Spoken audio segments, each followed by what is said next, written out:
बिहार में इस साल चुनाव है और उससे पहले पोस्टर पॉलिटिक्स लगातार जारी है। सत्ता पक्ष हो या विपक्ष एक दूसरे पर पोस्टर के जरिए हमला बोल रहे हैं। अब पटना में आरजेडी नेत्री के द्वारा पोस्टर लगाया गया है। इस पोस्टर के जरिए पीएम मोदी पर हमला बोला गया। पोस्टर में एक तरफ रोजगार को लेकर सवाल किया गया तो दूसरी तरफ ऑपरेशन सिंदूर को लेकर भी पीएम पर तंज कसा गया। पोस्टर पर पीएम मोदी की तस्वीर लगाई गई है।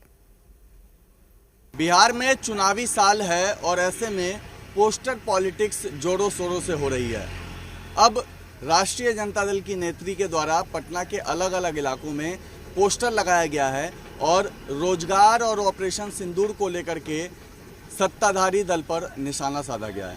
मैं आपको सीधी तस्वीरें दिखा रहा हूं। राष्ट्रीय जनता दल प्रदेश कार्यालय के बाहर रोड के किनारे ये एक पोस्टर लगाया गया है आरजेडी नेत्री के द्वारा और इस पर रोजगार को लेकर के सवाल पूछा गया है कि रोजगार का वादा क्या हुआ, हर घर से युवाओं को रोजगार कब।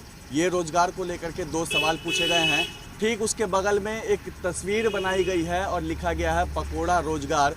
पकोड़ा छानते हुए एक व्यक्ति की तस्वीर वहाँ पर है और उसके अलावा इस पोस्टर पे ऑपरेशन सिंदूर को लेकर के तंज कसा गया है। लिखा गया है अब हर घर सिंदूर भेजने का वादा, सिंदूर देकर भागने की पुरानी आदत।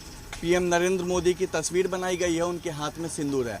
हालांकि अब तक बीजेपी ने ऑफिशियल तौर पर कोई ऐसा बयान नहीं दिया है कि घर घर सिंदूर बांटा जाएगा बीजेपी के द्वारा, लेकिन यहाँ पे एक तंज कसा गया है।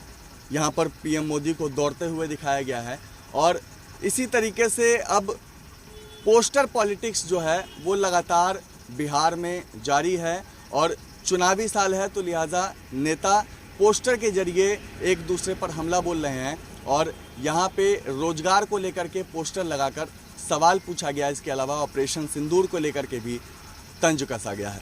कैमरा पर्सन अभिषेक के साथ निषेध, जी मीडिया, पटना।